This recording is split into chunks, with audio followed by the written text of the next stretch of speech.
would like to introduce Dr. Rod McInnes. Thank you.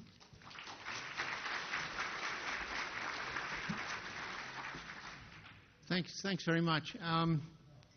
First of all, I want to say that I have the privilege of being on the scientific advisory boards of the three American organizations that are like the FFB. I did my thing with the Canadian Foundation Fighting Blindness. And my respect for the Canadian FFB has done nothing but grow. And it's in its effectiveness, fundraising, the quality of the research it supports is, and I'm not a recipient of money from it anymore, just declare any potential conflict.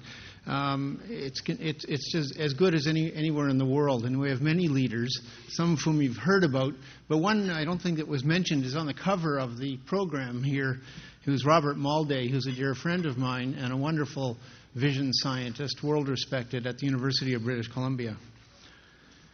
So I'm going to talk about three things.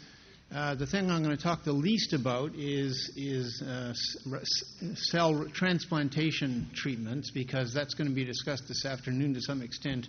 But I figure that all this stuff is very complex for a lay audience, and some repetition I think will be useful rather than unuseful.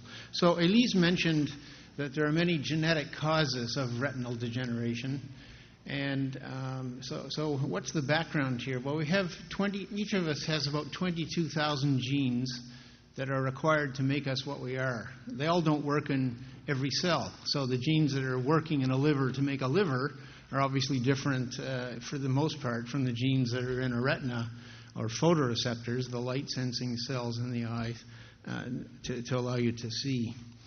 And there are 220 genes now, and the number keeps on increasing literally weekly, in which if you have a variant, as Elise mentioned, an extreme variant that messes up the function of that gene, you will eventually get a retinal degeneration.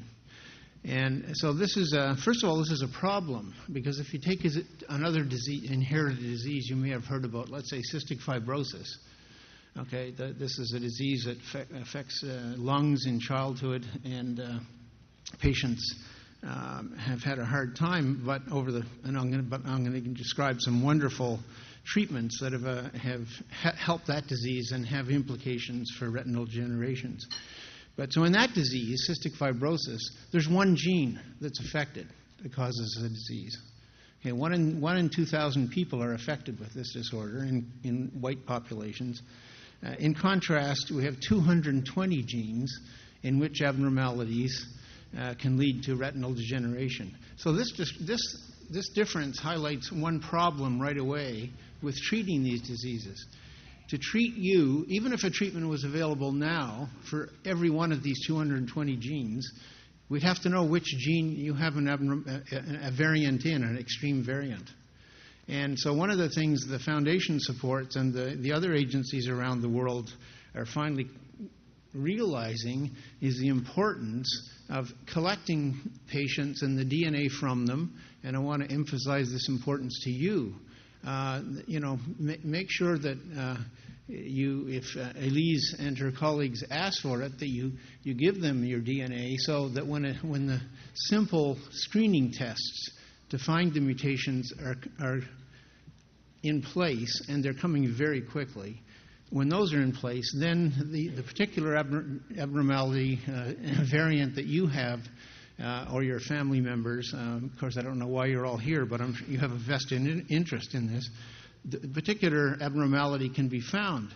And until it's found, let's say one way to treat the gene is to take a normal version of the gene and put it back in the retina, because these genetic diseases are just like, you're losing the spark plugs from a car, let's say, so you need a new spark plug.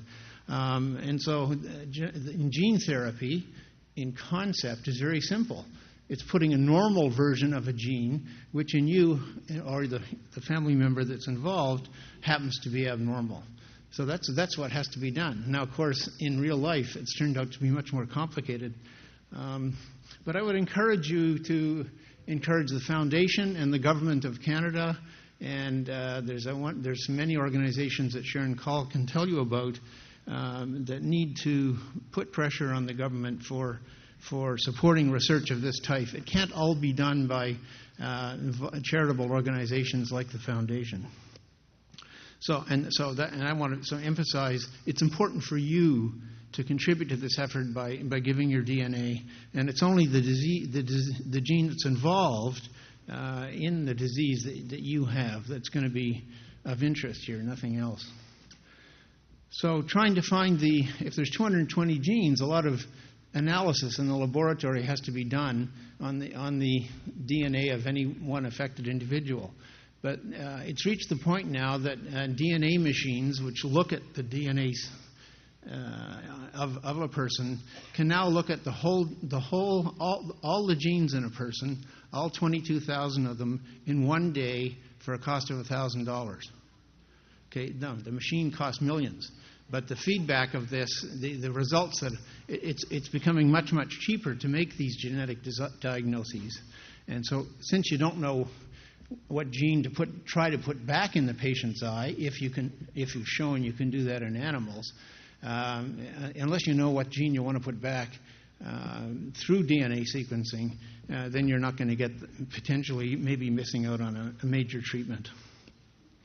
So what about gene therapy and medicine in general? Well, at the moment there are 10 inherited diseases which have been successfully treated by gene therapy. It looks like it works, it's stable, the side effects are minimal.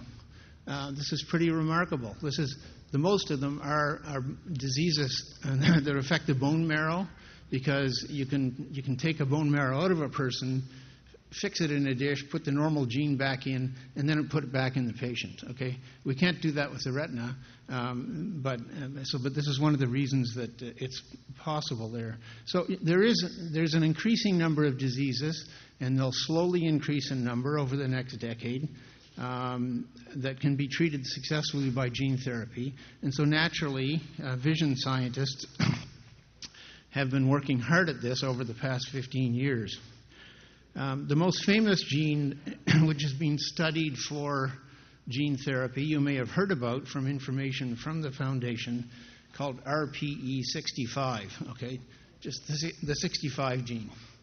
And there's about 6 trials either completed or underway around the world at the present time on patients with abnormalities in this gene, which causes Leber's congenital amaurosis, or Leber's blindness. And the results in general have been exciting, but there's one caution that I will mention, okay? So the dramatic result, which I think you've probably heard about, is that in a number of patients, in fact, most of the patients treated in 3 centers around the world, when the normal copy of the gene was put back into the eye, in early studies, because when you start out a study like this, you give a tiny dose of the drug, okay, in this case a tiny dose of the gene, to just a little part of the eye, because you don't want to, if it ends up being bad, you don't want to make things worse, right? Do no harm is the mantra of physicians. So in these early trials, 3 of them, and the first one was conducted by Samuel Jacobson and Bill Hosworth at the University of Pennsylvania and the University of Florida. And so in these 3 trials, 1 in London and 2 in Philadelphia, with different groups, many patients reported increased sensitivity to light. Okay, so this was unexpected, because the dose of the gene, the amount of the gene that was put into the eye was tiny and just part of the eye. So this is exciting. So what's happening now is that in Philadelphia there's a phase 3 clinical trial. So what do these phases mean of trials? Okay, when you have a new drug, and a gene is essentially a drug in this situation. When you have a new drug, you want to first make sure it's safe. So you give a tiny amount of it and make sure that in a relatively small number of people, and make sure nothing bad happens. Okay, this is a very common concept from cancer therapy, for example, or any other drug. So that's the first. Those are phase 1. So and sometimes, as in this case, you get an actual treatment response, which is really surprising. It was gratifying and actually amazing, of course, to the patients and to the researchers who did this. And then you follow that by doing the same thing in a larger number of patients and maybe a larger dose of the drug. And how is the dose determined? From animal studies. Okay? And so these studies on humans for this 65 gene I've been mentioning were all based on an incredible work done by Jean Bennett. She's a researcher at the University of Pennsylvania, studying dogs with mutations in exactly the same gene. And it's now 10 years, even more than 10 years, since 30 dogs were treated. And the outcomes have been stunning. So each of these dogs were treated in one eye, the other eye was left untreated. The treated eye has been, A, healthy, and B, the correction in vision has been stable. So 10 years is a long time, and a dog eye is pretty big. It's virtually the same size as a human eye in a relatively big dog, and in these dogs. And so that provided tremendous confidence that this would work in humans. And so, and I think a lot of that confidence still remains, despite what I'll mention in a minute. And so after the phase 1 trial, where in these 3 groups, small dose of the gene had an amazingly beneficial effect and wasn't harmful. Now we've moved into phase 2 trials, where a larger amount of the gene dose, amount of the gene is being given based on the dog studies in more people. Okay, and so and those have also appeared to work very well. And in fact, in Philadelphia now there's a phase 3 trial with a higher dose equivalent to what the dogs were getting, because the biology of the eye in a dog and a human is virtually the same. So if it's safe in a dog, it's very likely to be safe in a human, and that's proved, looking like it's the case here. So the real trial is now underway there and in about 5 other places around the world, giving a larger dose of drugs of this gene, this drug, to many more patients. So given the dog story and the initial results, I think this is extremely exciting. But there's a caveat. There's always a caveat. So Dr. Jacobson and Hosworth, the people I mentioned at the beginning who did the first study, have found in some patients, and they don't understand why, and no one else does either, that following the initial period of improved vision and light sensitivity, that the death of the retinal cells actually continued following it. And then in some patients, the visual loss has returned. Okay? Now, I'm very optimistic that this is not necessarily going to be the general truth. They might have given too much of the drug. It might have not gone in the right cells. There's 159 reasons why, in some cases with one study, because all these studies around the world weren't identical to each other. Okay, so there's many reasons why this could have gone amiss, and it'll take a while to work it out. But because of the dog story, I'm extremely optimistic, and I think you need to be too. So I don't want to create false expectations that something like this is just going to cure everything. It's going to be hard slogging. First, we have to find the genes in all the patients, and then we have to do animal studies first to show that you can correct it. So you can make a mouse that's got the same genetic abnormality as any of the humans with abnormalities in these 220 genes, okay? And sometimes there's animal models like dogs as well. And so with those studies in those animals, after doing them, seeing that it works in animals, and those take years, then you begin with small doses in humans and a small number of patients and so on, as I described. So if I was a patient with one of these conditions or a family member, of course, we'd all find this, and I'm sure you do, incredibly exciting but also frustrating and maddening that it works so slowly. Now, it might work out that once gene therapy, gene replacement has been shown to be effective in a number of different retinal diseases, that the Federal Drug Administration in the U.S., which is really the agency which oversees this kind of stuff, even for Canada, don't tell Health Canada I said that, it may be that they'll streamline the process. And, if you can show that anything works in a mouse and a dog, then they let it go much more quickly to humans. I hope that's the case. So there are 3 other inherited retinal degenerations in which gene therapy trials are underway. One is Stargardt's disease, which you may know is a macular degenerative disorder. A second is involving another gene in the same part of the eye. The 65 gene is that I've been talking about is affected. And that gene is called MERTK. It doesn't matter. It's just another one. And then there's a disease called choroideremia, which I think Canada has a lot of reason to be proud about, because Ian MacDonald at the University of Alberta has been a major researcher in this area for many years and is leading an international trial in the gene therapy for this rare but nevertheless important disease, choroideremia. I think, as I maybe mentioned this afternoon, there are also gene therapy trials underway for disorders which aren't directly inherited. So age-related macular degeneration, AMD, as you may know, has a genetic contributions. If you have the unfortunate combination of genes, you may get it when you're over 75 or sometimes even earlier. And one of the problems there's a wet form where the capillaries, the blood vessels in your eye, proliferate. They get many more of them and interfere with vision. They tend to get in between the retina and the pupil. And so the gene therapy in those, to try to control this overgrowth of blood vessels, is designed to tell the blood vessels not to grow and to quiet down. And I think that will work, but that's going to take a long time to develop too. So the last thing I want to mention is neuroprotection. Okay, don't have time to talk about transplantation unless somebody asks about it, because you're going to hear about that this afternoon. So Dr. Berger mentioned this morning about neuroprotection, and what this means is that there are in animal models compounds, drugs.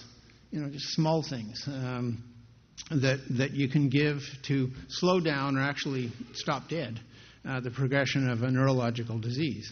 And, of course, retinal degenerations are neurological. The retina is part of the nervous system. And maybe you didn't think of it that way. But some of the progress over the last 10 years in this area has been staggering. So you've all heard of the disease multiple sclerosis, which affects the white matter of the brain. And there's now a drug for that disorder that in many patients has stopped dead the progression. It doesn't mean it's forever, but so far for several years it's absolutely stopped the return of this disease, which is used to come and go, causing great damage in patients. So let me tell you the story about another inherited disease, cystic fibrosis, I mentioned earlier. So this affects one gene, the cystic fibrosis gene, in about 1 in 2,000 people. Okay, and there's no current effective treatment except trying to keep the patient's lungs healthy. But there was no specific treatment until recently. And recently there have been 2 drugs that have been identified that can treat patients with some of the abnormalities, with some variants of the cystic fibrosis gene. And it looks like it just completely restores these patients' lung function to normal. So this is a result of a huge program in the U.S. that the government initiated on drugs for rare diseases.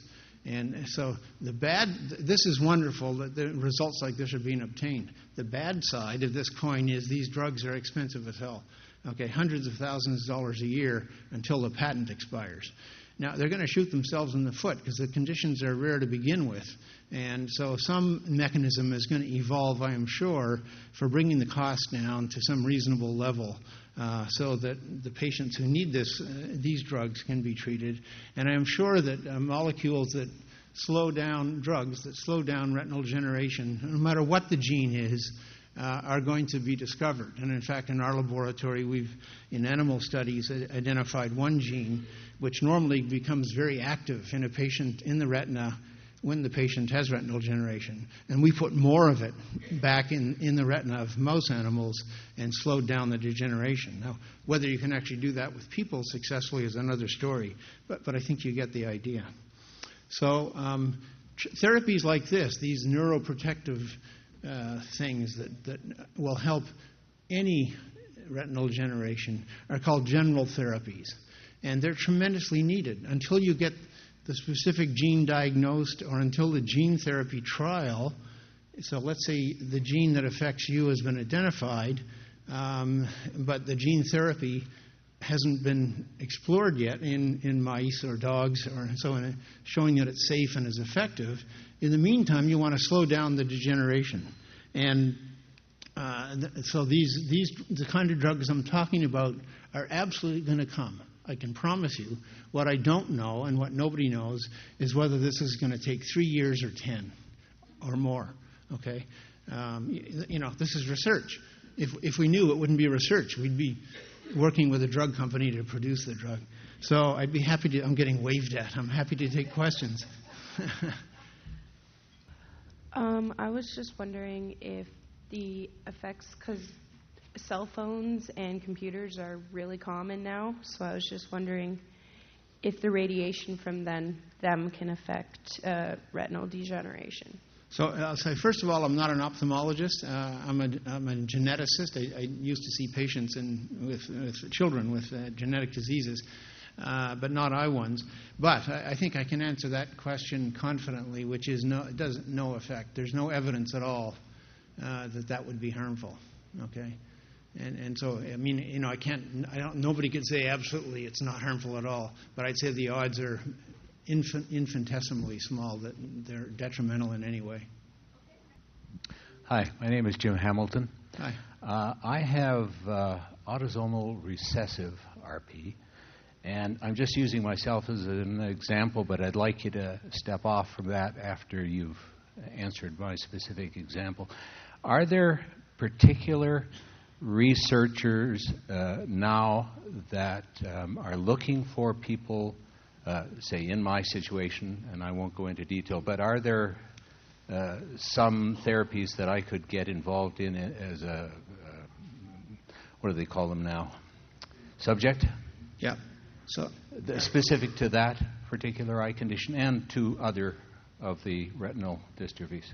Okay, so there are, as I mentioned, 220 different genes which can lead to retinal degeneration. Retinitis pigmentosa is one form where your central vision stays well for a long time, but your peripheral vision contracts, and eventually you're looking down a straw and then you can't see. And now there's about 80 different genes in which mutations cause retinitis pigmentosa. So there are people around the world who are looking to get gene therapy and these drug therapies working for on some animal models in some of these 80 genes. So the first key step for you, if I were you, would be to try to work with Elise and others to have your DNA sequenced to identify what the affected gene is. I assume you don't know what the gene is at the present time. So you should speak to Dr. Ayan, and she'll tell you who's working on it, if anyone is. Your question is extremely important. But even if nobody's working on it now, somebody will be in the future. And so this is why it's important to find others with abnormalities, defects in the same gene, because you can't do a study like this on one person. You show it works in one person. Is it by chance? Is it whatever? You need groups of subjects like yourself. Thank you for that.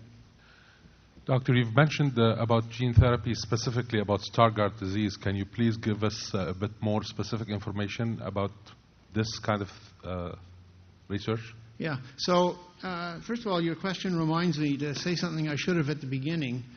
If you just type into your website browser, your computer browser, clinicaltrials.gov. .gov refers to the government of the U.S. That'll take you immediately to all the clinical trials in every disease. And then there's a little box you type in gene therapy, retinal degeneration, or gene therapy, Stargardt disease. So I actually did that this morning when I woke up because I'd forgotten. And there is a trial, as I mentioned, in Stargardt disease. I think it's using, I've forgotten which virus. So the way you get the gene into the cell is you use a Trojan horse strategy. Okay, so what kind of things get into cells readily? Viruses. Okay, so the 65 gene trial I've mentioned, and most of the other ones so far use a virus called AAV. One of the trials, and honestly, sorry, I can't remember whether it's the Stargardt, is using a different virus called lentivirus.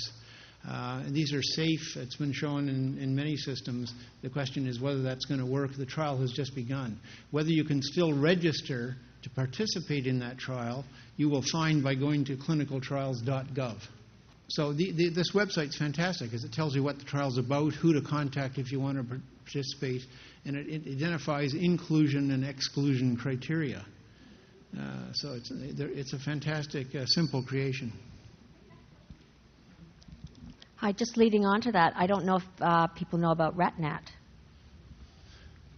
Yeah, Retinal is the database run by Dr. Steve Dager in Houston. So he's been doing this for about 15 years now. So you may find it hard to believe. Let's see, in I can't remember the year, about 1985, maybe 1990 to be safe, there was one gene that had been identified that caused retinal degeneration. And as the technology improved for identifying mutations and as genes were discovered, that's how we got to the 220 that I mentioned now. So you can go to Retnet, R-E-T-N-E-T, just type that into your browser, and you'll see all the genes that are associated with disease. That won't help you understand whether there's a treatment coming or available, but it's very useful. So my question actually is, for those people that want to get family members genetically tested, and they live far away from a major center, how do you get the blood down, for example, to Casey Institute? That's a good question. Sometimes in any academic institution in the world, a university-associated hospital, there will be people there who know just take a swab from your mouth, actually, sometimes, or take blood cells, prepare DNA from that, and send it to wherever it should go. So that's a relatively minor thing. It's a critical thing for you to ask, and I thank you, but it's not a big deal. The bigger deal is finding the place to send it to. Yeah. Okay.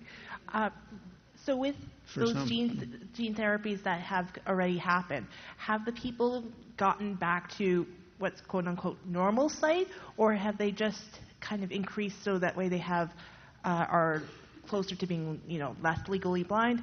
What have been the results? Yeah, so I said that probably too quickly. So in these early trials, these phase 1 trials, the amount of the gene given was tiny, and it was just put in one part of the eye, so in one very local area. Because if it was having a bad effect, you want to make sure it has the bad effect only there and not everywhere over the rest of the retina, which might be relatively healthy. So the bottom line is that in that one area, these patients had a phenomenal increase in light sensitivity. And, some of them began to be able to distinguish colors.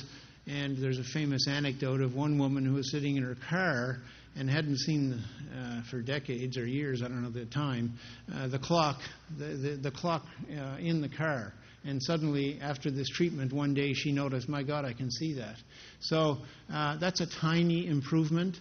I think we really don't know the answer to your question, which is the critical one, until many more patients have been studied for years. And this phase 3, this large number of patients trial that's now begun in Philadelphia, the large number of patients getting a high dose of the drug, that's the critical trial. And we all are waiting, and the other centers are now picking up and doing this as well.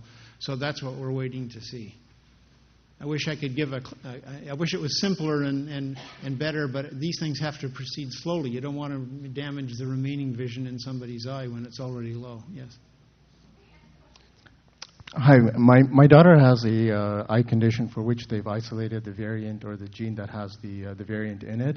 Just to manage my expectations, in terms of gene therapy, are the risks and side effects associated with it general across all genes, or it has to be specific to the gene that you're trying to treat? So that's a fantastic question. I think the safest answer would be the benefits and risks. Well, there'll be some general risks, just the obvious ones associated with sticking a needle in the eye to get the gene in there. And then with the Trojan horse, that the gene that's carrying the gene, the virus, into the retina. But I think if that works with one disease, that particular Trojan horse, that virus carrier, if that works with one disease, it'll probably be safe for most. Not a guaranteed, but probably. If the gene is normally supposed to be there, and all you're doing is putting it back, an active, healthy form of it, I think it's unlikely that you're going to get a significant detrimental effect, but that's why we have these trials, to make sure that you're not going to get such an effect. Okay. So in the animal studies, the negative effects have been negligible. I think that's tremendously important and encouraging for many, many different genes. I have a question about the neuroprotectors. Yeah. And if it's true that neuroprotectors are working in other diseases, is it fair to say that they will work for RP or retinal diseases? And if that's the case, does that mean that there's almost 3 or 5 times the research being done in other diseases around neuroprotection that could benefit people with RP? Yeah, that's a superb question. The whole field of neuroprotectants, or first of all, for the brain in general, I'm not deeply knowledgeable about it, but there's a huge amount of research and some very exciting work which actually began at the University of Toronto on a neuroprotectant that clinical trials look like really work. So a lot of groups around the world, dozens and dozens, for stroke and any kind of neurological condition, are trying to find drugs that keep the neurons alive longer. And the retina consists of neurons, as you know. So what you're saying is a superb question which nobody can answer right now. Can neuroprotectants 1, 2, 3, up to 31 that work in helping save neurons after a stroke, say, will they work in the retina? We don't know. My bet would be some will, because it would be kind of surprising if there isn't some spillover, but we don't know. Of course, I know it's hard for everyone to wait, and I'm one of the people waiting. So, but the myosin 7A gene is what my family has, and they did a trial that they started last year on USHSAT in Portland, Oregon, and I wondered if you heard anything about that, how that's gone. And there's another trial we were wondering about. I don't know how to say it. It's an autologous intravitreal bone marrow CD34 and stem cells for retinopathy in California. But I think that they did that. They started it in 2012, so I thought there might be more information. Yeah, I don't know anything about the latter trial. There were some. I'll be surprised if that'll be curative. It might be one of these things that slows down the rate of death, the bone marrow thing. With respect to the Usher's gene therapy trial, I looked it up this morning too, and it's just too early to know. Okay, but I would say, these things these gene therapy studies in animals have been phenomenally safe. And so if I had one of these conditions, I wouldn't hesitate to go to a reputable center. And if Elise Aon tells you it's a good place to go, it seems to me in the long run you've got little to lose. It seems clear that for the next several years, we're really talking about clinical trials rather than massive distribution. And I was wondering, what are the chances, just based on your experience, of people with more than one issue? Like in my case, I have RP, and I also have chronic macular edema as a side effect of RP. What are the chances, honestly, of people like myself who have more than one issue being selected for a clinical trial? Yeah, I'm the wrong person to ask about that, not being an ophthalmologist, but you can get a sense of this. If you go to clinicaltrials.gov and put retinal degeneration gene therapy, you'll get about 15 that are finished or underway. And for each of those, they have inclusion and exclusion criteria. So that will give you some sense. So, for example, if you've got very advanced disease, you would probably not be included. If it's very early in the course of the disease, you probably wouldn't be included because, let's say the treatment ends up being bad for the retina. You don't want to harm somebody. You want to find a sweet spot for patients where, they're losing vision, they've got nothing else, virtually little to lose by entering the trial, and there's no other exclusion criteria that would keep you from being involved. You mentioned, I guess there's two questions, but you mentioned earlier some of these slowdown drugs they're not necessarily regenerating, but slowing the loss down. Yes. Do those cover a broader spectrum? Like, would an RP solution affect an Usher's? And then, I guess, I was just wondering, how do we find out when these things are ready for human consumption? So 2 great questions. I don't know if you heard the question. The first question is, if you find a general therapy that slows down, you're not replacing the abnormal gene. You're just slowing it down. Is it likely to be relevant to other retinal generations? And I would say very often yes. Okay, not all the time, without going into the reasons why. So in each case, you would have to try the reagent, the drug, whatever it is, in each individual disease in animals first, and mice easy first, and then larger animals if possible. And those things take time. But I think there's going to be a lot of them over the next 10 to 20 years. And your second question was, well, they're ready. Yeah, the question was, when do we know when these things are ready for use in patients? After the FDA is Federal Drug Administration in the U.S. basically, or Health Canada, is happy that the animal studies and all the other work has been done to show that they work in those animal trials. And B, if the evidence is good, there's no evidence that the thing is likely to be harmful. Okay, great questions, not simple answers.